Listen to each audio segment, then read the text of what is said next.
애청 가족 여러분 안녕하십니까? 담임 목사 이규정입니다. 오늘 말씀을 함께 묵상해 봅니다. 우리가 정말 공식적으로 함께 예배당에서 모이지 못한 지가 조금 많은 시간이 흘렀습니다. 빨리 모일 수 있도록 함께 기도해 주시고 또 지금 한 자리에서 마음껏 모일 수 없는 이 시간이 오히려 시간 지난 후에 하나님 앞에서 다 아름다운 간증의 시간이 될 수 있도록 주님과 늘 동행하시는 우리 모두가 되시기를 주님의 이름으로 간절히 소원합니다. 오늘의 찬송은 32장입니다. 만유의 주제 존귀하신 예수, 사람이 되신 하나님, 나 사모하여 영원히 섬길 내 영광 되신 주로다. 화려한 동산, 무성한 저 수목 다 아름답고 묘하나 순전한 예수 더 아름다워. 봄 같은 기쁨 주시네. 광명한 해와 명랑한 저 달빛, 수많은 별들 빛나나 주 예수 빛은 더 찬란하여 참 비교할 수 없도다. 아멘. 오늘의 말씀은 고린도전서 8장 말씀입니다. 고린도전서 8장 말씀을 제가 1절에서 4절까지만 봉독해 드리겠습니다. 우상의 제물에 대하여는 우리가 다 지식이 있는 줄을 아나 지식은 교만하게 하며 사랑은 덕을 세우나니 만일 누구든지 무엇을 아는 줄로 생각하면 아직도 마땅히 알 것을 알지 못하는 것이요 또 누구든지 하나님을 사랑하면 그 사람은 하나님도 알아주시느니라. 그러므로 우상의 제물을 먹는 일에 대하여는 우리가 우상은 세상에 아무것도 아니며 또한 하나님은 한 분밖에 없는 줄 아노라. 아멘. 오늘 본문 말씀은 우상의 제물을 먹어도 되느냐, 먹으면 안 되느냐 하는 이런 문제에 대한 말씀입니다. 사실은 우상 제물뿐만 아니라 우리 신앙생활에도 이런 일이 있을 수가 있습니다. 이럴 때 꼭 필요한 것이 무엇인가? 사람들 사이에 아주 애매한 일로 논란이 생길 때 우리가 가장 먼저 해야 될 것은 하나님 말씀, 성경에 그 말씀이 어떻게 하라고 하시는지 그것을 찾아내는 것이 가장 중요한 것입니다.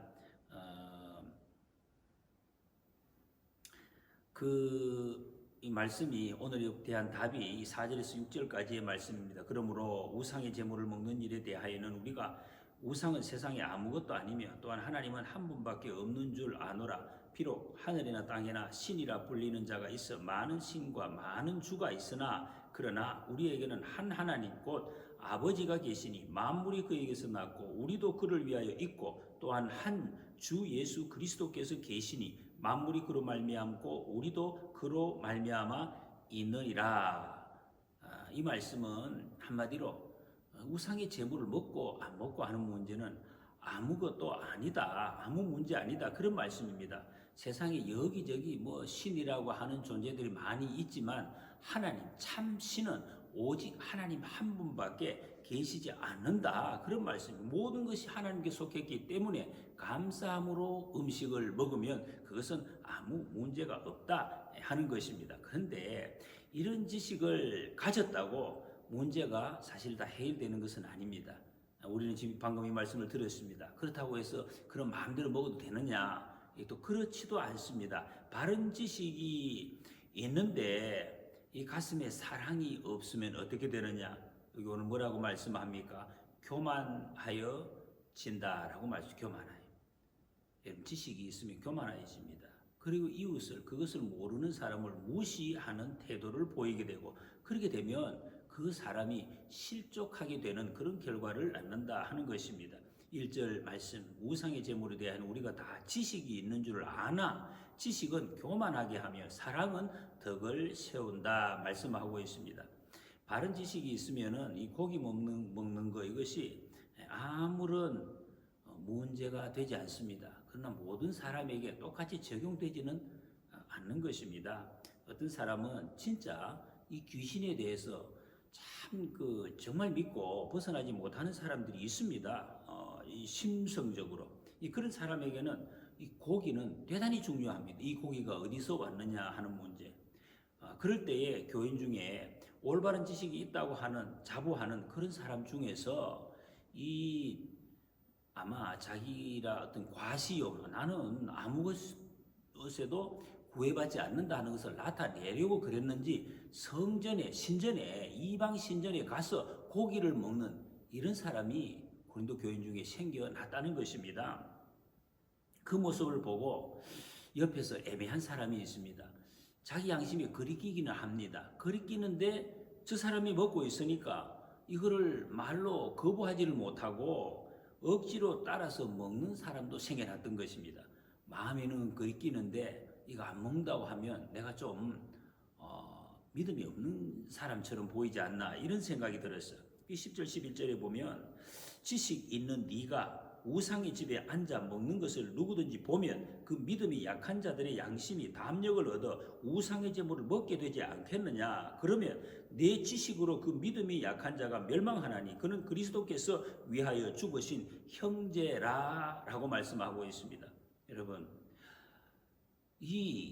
우리가 먹는 것은 좋지만 그 형제가 하나님의 자녀인데 실족하게 되면 어떻게 하느냐. 로마서 14장에 보면 어떤 사람은 모든 것을 먹을 만한 믿음이 있고 믿음이 연약한 자는 채소만 먹느니라 말씀했습니다. 사람의 믿음이 다 다릅니다. 하나님의 말씀을 받아들일 수 있는 그 형편이 다 다르다는 것입니다. 그런데 꼭 자기와 같지 않다고 다르게 생각하거나 볼 수가 없습니다. 로마서 14장 23절에 보면 의심을 하고 먹는 자는 정죄되었나니 이는 믿음을 따라하지 아니하였기 때문이라. 믿음을 따라하지 아니하는 것은 다 죄니라 그래요. 자기 마음에 확신이 없고 믿음이 없으면 그게 다 죄로 나타날 수가 있다는 것입니다. 문제는 의심하면서 먹는 경우 있는 이것이 이제 문제가 되는 것입니다. 그런 사람을 배려하지 않는다면 그 사람을 실족하게 되는, 여러분 한 사람이 실족하게 되는 것이 얼마나 큰 것인지 예수님께서 비유를 들어서도 말씀을 하셨습니다. 정말 우리가 예수님을 믿는다면 예수님 마음을 가져야 돼요. 예수님의 사랑이 우리의 은혜 행심사를 통해서 나타나야 될 것입니다. 예수님 믿으면 모든 것에서 자유합니다. 예수님 우리를 자유케 하려고 오셨기 때문에 이 사도 바울이 갈라디아 5장에 보면 그리스도 안에서 모든 것에서 자유해야 된다라고 말씀을 하면서도 바로 이어서 5장 13절에서 서로 종 노릇하라라고, 이 앞뒤가 안 맞는 것 같죠. 자유하라 해놓고 어떻게 또 종 노릇하라 이렇게 말씀합니까? 왜 그렇습니까? 죄와 마귀의 종 노릇하지 않기 위해서 그리스도에게 종 노릇하라라고 말씀하고 있습니다. 우리의 자유는 방종이 되면 안 됩니다. 하나님께서 우리에게 왜 자유를 주셨는가? 순종할 자유, 사랑할 자유, 용서할 자유, 예수님과 동행할 자유, 또 그런 자유를 주신 것입니다. 물고기가 가장 자유하는 것은 물속에 있을 때입니다. 물을 벗어나는 순간 모든 자유는 다 깨지고 마는 것입니다. 바울이 자유를 그렇게 강조했지만 그럼에도 불구하고 13절에서 그러므로 만일 음식이 내 형제를 실족하게 한다면 나는 영원히 고기를 먹지 아니하여 내 형제를 실족하지 않게 하리라 그랬습니다. 자유보다도 100배 더 중요한 것이 바로 한 영혼을 살리는 것입니다. 한 영혼을 실족하게 하는 그것과 비교할 수가 없다 하는 것입니다. 예수님 우리에게 자유 주시려고 잡히시고 고난받으시고 십자가에 죽으셨습니다. 우리 마음에 예수님이 왕이 되시면은 정말 우리 마음속에 예수님의 사랑, 따뜻함이 넘치게 될 것입니다. 사랑과 은혜를 흘려보내는 통로가 되는 것입니다. 오늘도 우리의 마음속에 예수님 왕이 되시는 것을 확인하시고 사랑의 통로로 살아가는 복된 한 날이 되시기를 주님의 이름으로 간절히 소원합니다. 기도하십니다. 하나님 아버지, 우리가 하나님의 말씀을 조금 알고 배웠다고 해서 한 영혼이 실족하는 그 문제를 소홀히 여기는 어리석은 자가 되지 않게 하여 주옵소서. 주님의 사랑이 예수님께서 내 마음에 왕이 되시어서 오늘도 주의 사랑과 은혜를 흘려보내는 통로로 살게 해 주옵소서. 예수님 이름으로 기도드립니다. 아멘.